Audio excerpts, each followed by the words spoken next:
and welcome back to another video on the JJ Think Tank. I hope you're doing well today. In this one, I want to talk about this book that I read recently, Nothing by the New Scientist. Why nothing and nothingness could be the key to everything. Key insights from the world of nothingness. This is how I titled my article on Medium, and it got some traction actually. I shared it this time on the page Illumination. So Medium, it has a lot of pages where you can submit your articles, and I guess it's a good way to see if people agree with me or not with what I have to say. This man here, this gentleman, the Curiosk PhD, so he's got a PhD, yes.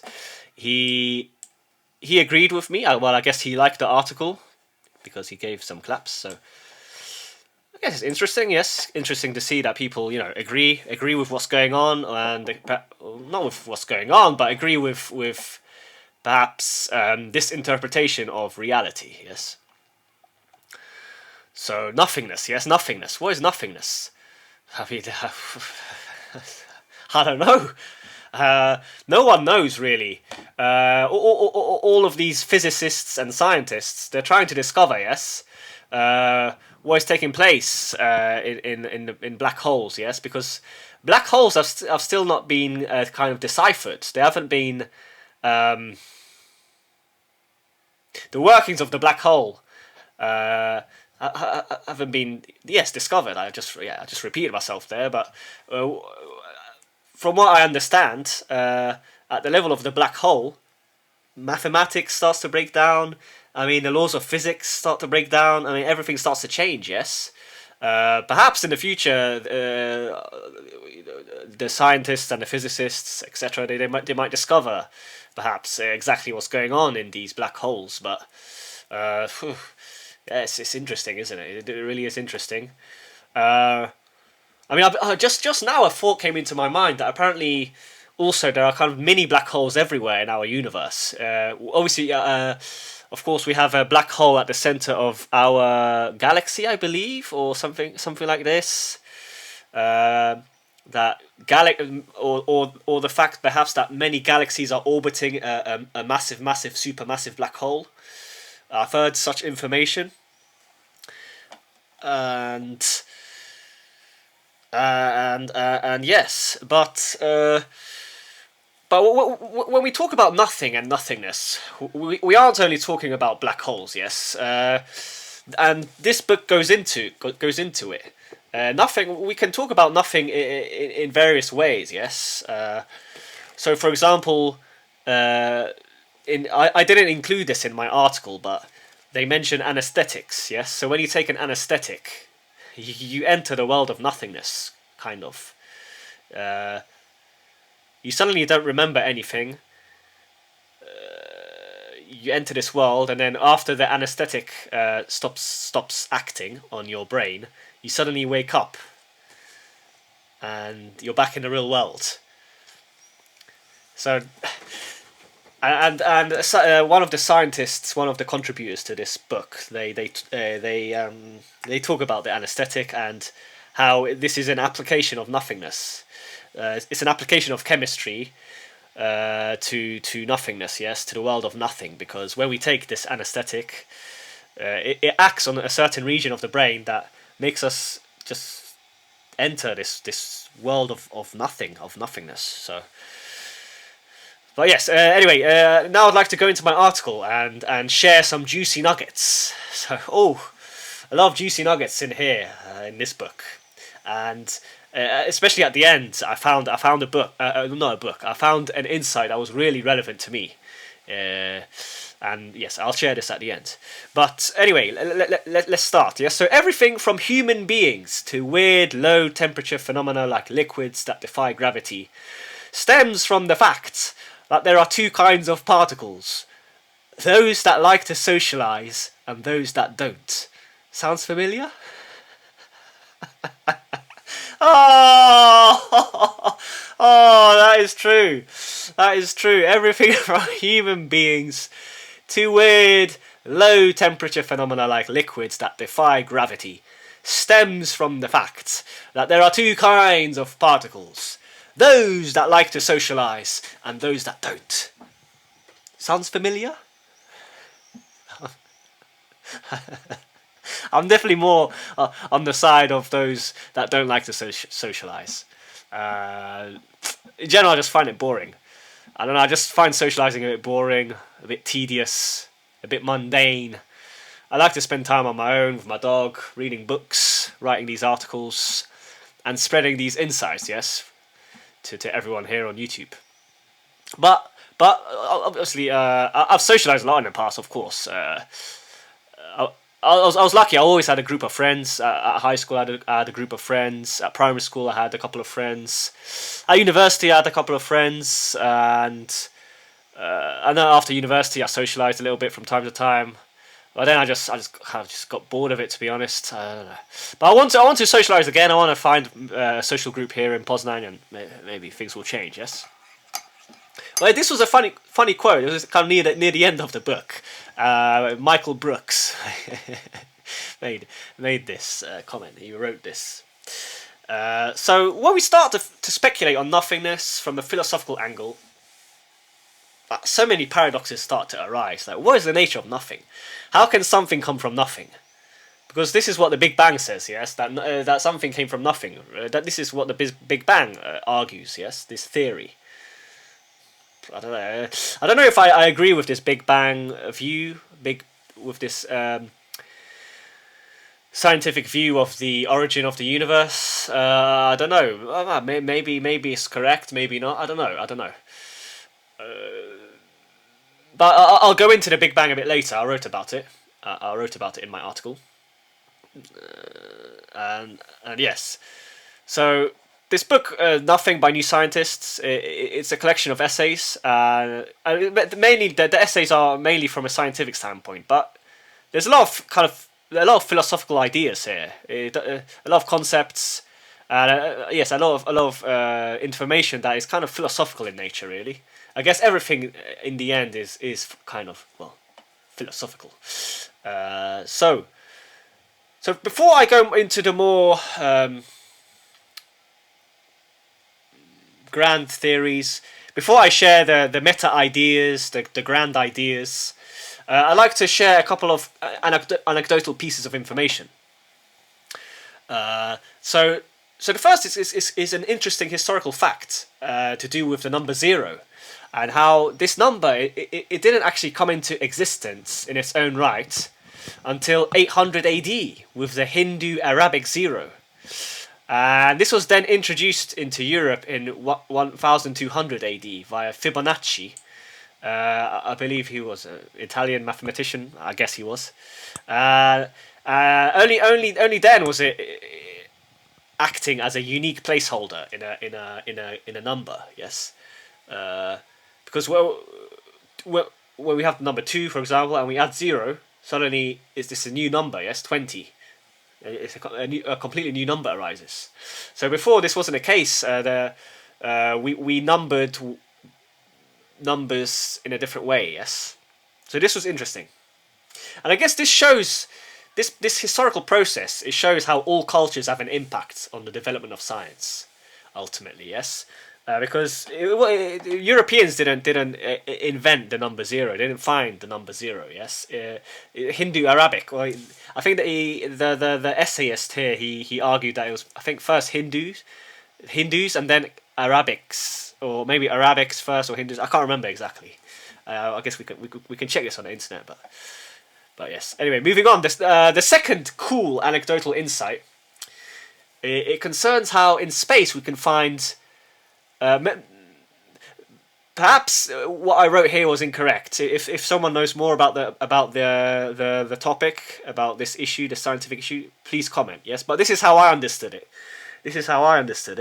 And it's how in space we can find certain tunnels or contours where gravitational effects of planets, they kind of cancel out, and they create these kind of tunnels, these kind of highways, these interplanetary superhighways. Yes, and in the future potentially, these areas of space can be used by spacecraft to navigate space more efficiently, because obviously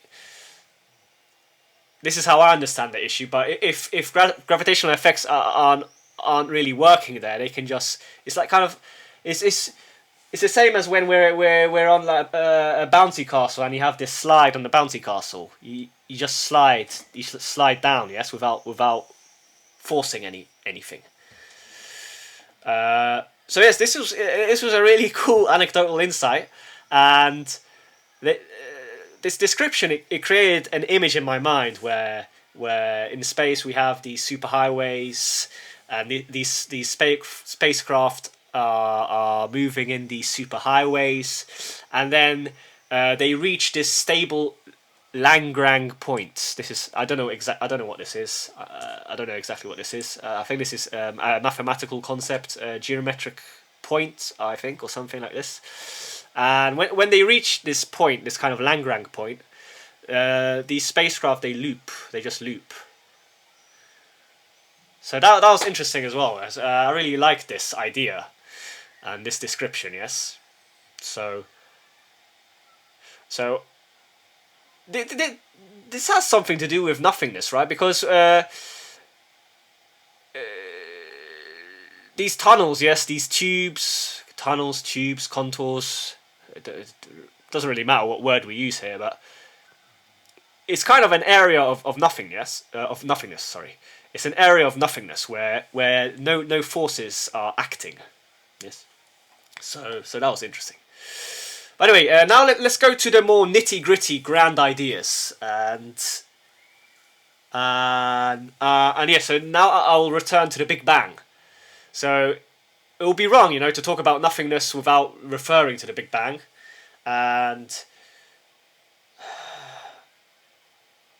I guess overall the theory of the Big Bang has reached a level of consensus amongst scientists and laymen and common petty people like me who are sharing this information. Yes, I don't know. Look, is the Big Bang correct? Is this theory correct? Perhaps, I don't know. Ultimately,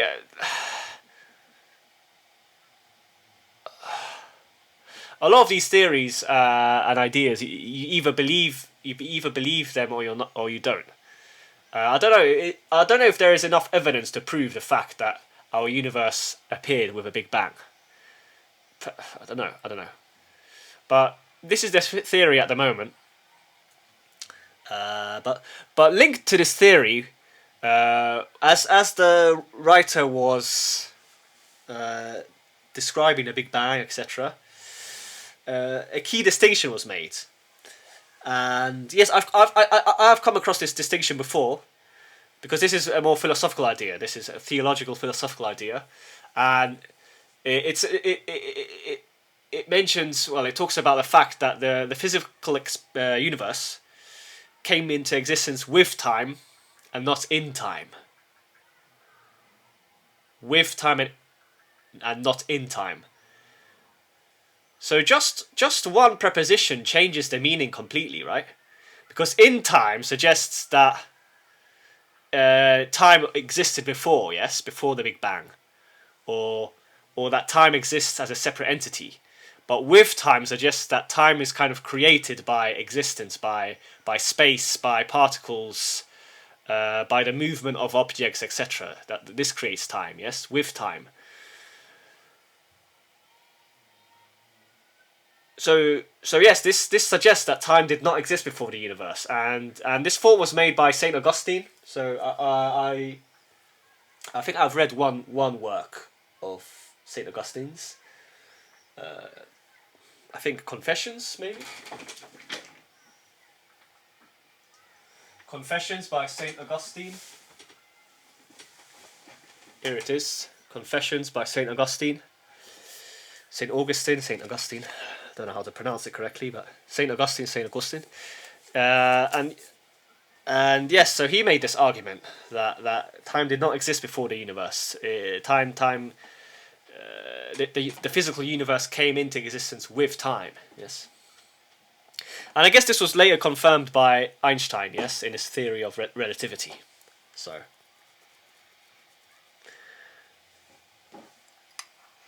I mean, I definitely agree with this idea. I think this is definitely true. Time is not separate from us really, or from the movement of physical objects, etc. And this is confirmed by our subjective personal experience. Sometimes time appears and feels much slower, but sometimes it feels like time is quickening up. We feel perhaps that we are not in control of time. Yes. And I think to a degree we are able to slow down the speed of time in our lives. We can make time slow down. Yes, not totally, obviously, but slightly we can to a degree. And I guess when we reflect on our lives, when we are younger, time feels much more elongated because everything is new. Yes. Because when we are children, teenagers, we come across new experiences all the time, and because these experiences are new, time feels stretched. It feels longer. But after, when we fall into a routine and we do the same thing all the time, then time speeds up because we're not doing new things. We're not challenging our brains. Yes, we're not trying to form new habits, to engage in new hobbies, etc. And I think this is key. We are able to slow down the speed of time by engaging in more constructive habits, and this is what I've noticed in my life. I have managed to slow down time, my personal experience, my personal subjective experience of time slightly, by ordering my life more, I guess, and trying new things all the time as much as possible. And this is a work in progress, obviously. But yes. Anyway, moving on. So the next interesting thought was, well, it wasn't really a thought actually. It was a picture of the cosmos that one of the writers presented, and this was relevant to me because I had a dream when I was a small child. I had this dream a few times, where I would be kind of trapped. I'll be trapped in a bubble. I'll be floating. Floating in space. I don't know. It wasn't really space. I was just all I remember was this. I was floating in a bubble. I was enclosed in a bubble, and around me were loads of different bubbles. This is all I remember. And then suddenly the dream just finished. I had this dream a few times, and in physics, there is this theory, yes, that our universe is just one bubble of space within an infinite number of bubbles surrounding it. Oh my gosh. Oh my gosh. It's crazy. That is crazy, man.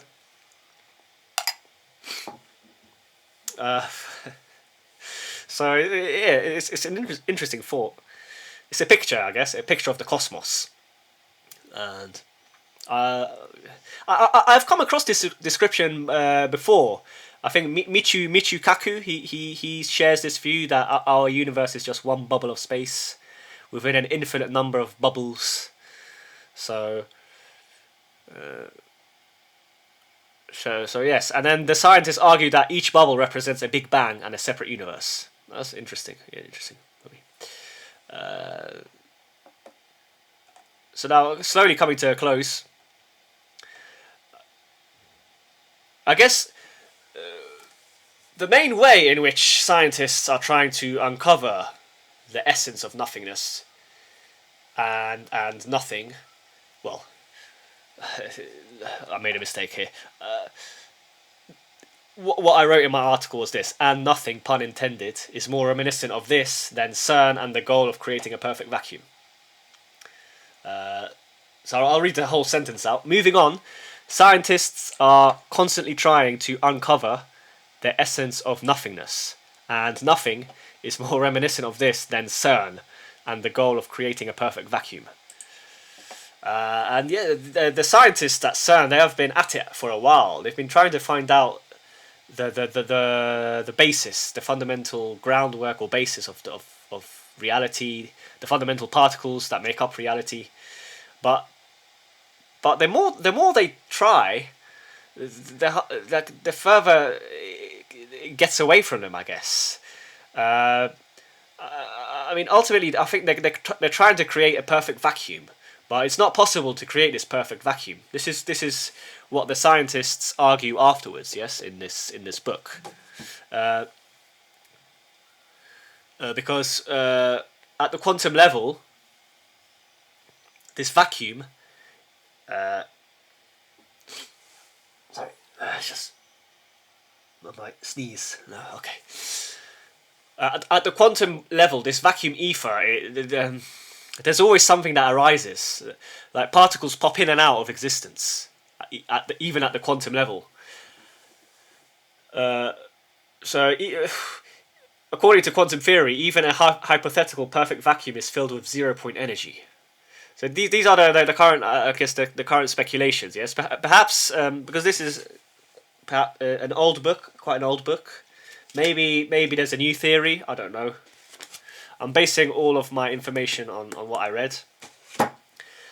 But yes, I've heard whispers about this dark energy. I've heard that there is such energy in our universe, dark matter, dark energy, and apparently this might hold a secret to how the universe works. So that was another interesting kind of grand idea, yes, that the authors shared. So yes, but now going back to this goal, yes, of creating a perfect vacuum. These scientists, yes, at CERN, they're trying to create this perfect vacuum. They're trying to find the particle, the base particles of the universe. But here the scientists argued that the more they try to do this, the more it slips from their grasp, and they justified this by using the Heisenberg Uncertainty Principle. And yes, I've come across this Heisenberg Uncertainty Principle. I kind of understand it more and more now. And it basically states that the more you try to know about a given quality of a system,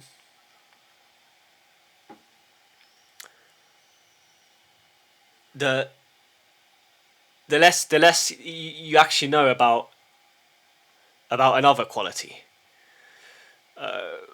because these qualities, these quantities or qualities, they're connected to a degree, yes, and here to make this idea clear in our minds, we can think of CERN, yes, and the search for the perfect vacuum. We cannot measure the energy of a physical system without committing an infinite amount of time to the process. Because both of these quantities, they're connected, yes? Energy and time, they're connected. This is what the authors argue, but this is also kind of the conclusion that I'm getting to as well. Because this physical system, any current physical system, it's determined by the past, yes, to a degree. And the past, how far back can we go?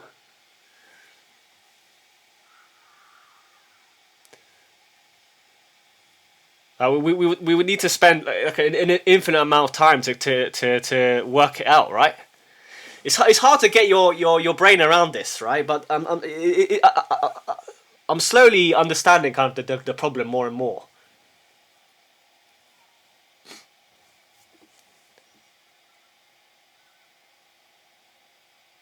Because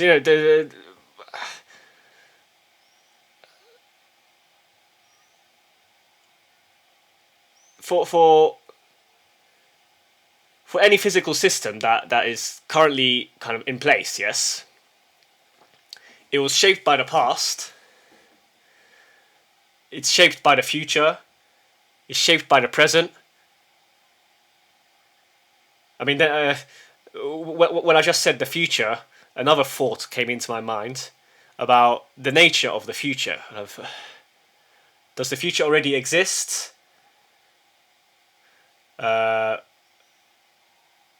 Or is the future an illusion?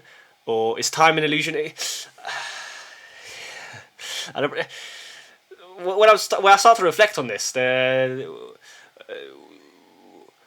so many paradoxes and ideas can be shared with regards to time. Yes, because what is time ultimately? This is a whole philosophical issue. Yes, a whole philosophical debate. Has taken place in the past and it still takes place about the nature of time. Yes. So I really like this part in the book. I mean, I guess I have a faint understanding of what they are trying to say here. What the argument? I guess, yes, and I guess this Heisenberg uncertainty principle, it explains the issue for us. Yes, so I'll repeat the principle once again. The principle states that some pairs of measurable quantities are so connected that the more you know about one, the less you do about the other. So this is a paradox, yes, and it's why we can never find ultimate reality. Perhaps this will never become possible. Perhaps the universe is mysterious, and we will never be able to uncover all the mysteries of the universe.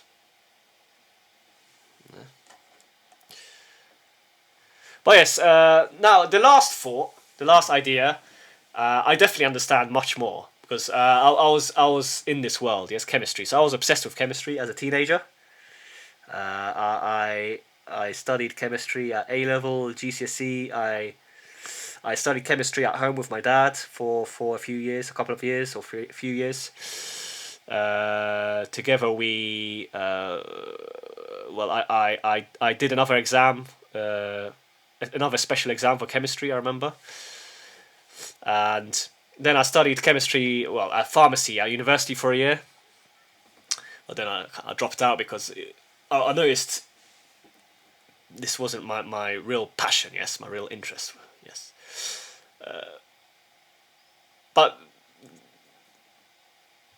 near the end of the book, it was actually in the conclusion. Yes, no, it was in the conclusion. So it wasn't part of a separate essay. It was in the conclusion. And a really important point was made in the book, and it concerns chemistry and fermions. So fermions are basically electrons, yes, but I think protons and neutrons come under fermions as well. But I guess electrons, they're the most important type of fermion, yes. And here the writer in the conclusion, he shares the principle in chemistry whereby identical fermions cannot be in the same quantum state, and argues that this is the reason for our existence. So this does make sense. Yeah, I really do understand this idea, because chemistry is full of differentiation. Yes, chemistry is a science of differences. I think we could argue. Because there are different substances, different chemical substances, different materials, different combinations, etc. Yes, different elements. We've got the whole periodic table of elements. Every element is distinct and separate from another. They're different. Yes, and if this wasn't the case, then I mean, life itself wouldn't exist. I mean. There wouldn't be separate individuals. I am a separate individual. I'm a separate human being from another human being because I have a slightly different chemical nature. Yes, and this idea really made sense to me. And I guess electrons they are the most important fermion because when electrons interact with each other, this is what gives rise to chemical processes and reactions, yes? So this is a key principle in chemistry. And obviously some chemical elements have electrons that are further away from the nucleus, and these electrons, because they are further away, they are more free to engage in bonding, in chemical bonding and other activities. And the result of this process is life itself. And this argument sounds perfectly valid to me. I definitely agree with this 100%. Chemistry, I think, is the most important science, we could argue, yes? Not physics, not quantum physics, not astrophysics, not biology, mathematics is a science. Yeah, well, mathematics is separate, kind of, because mathematics is an art as well, right? But I think out of the sciences, chemistry is the most important because as the author argues here, chemistry gives rise to life, yes. And this led me to my final loose rhetorical question, and it links science to psychoanalysis. So in the theory of Lacan, I think Lacan is a brilliant psychoanalyst.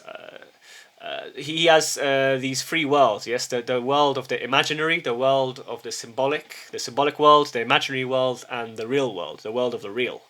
And I think the Lacanian real is the world of chemistry, I think, definitely. This is the world of the real, chemistry. I'm coming to this conclusion. So yes, that's the end of my video. I hope you enjoyed it. Quite a bit of a longer one, 31 minutes, 32 minutes nearly now. But I had to spend a bit more time on this video because this book was a really dense book, and I wanted to share the most important ideas that I discovered when reading it. And here on the blurb it says, "It seems Shakespeare had it right all along. It's time to make much ado about nothing." Yes. So that's the end of the video. I hope you enjoyed it. I hope you found it interesting. Once again, if you're still listening, I really appreciate it. You could have spent your time elsewhere, but you decided to spend your time here on the JJ Think Tank, and you decided to listen to what I have to say. If you're a new viewer, consider subscribing. It will help me grow the channel and spread more information that I think will help a lot of people out there. If you like the video, consider liking and subscribing. This is for my existing viewers. Again, this will help me grow the channel. But yes, once again, thank you for listening, and I wish you all the best. Take care.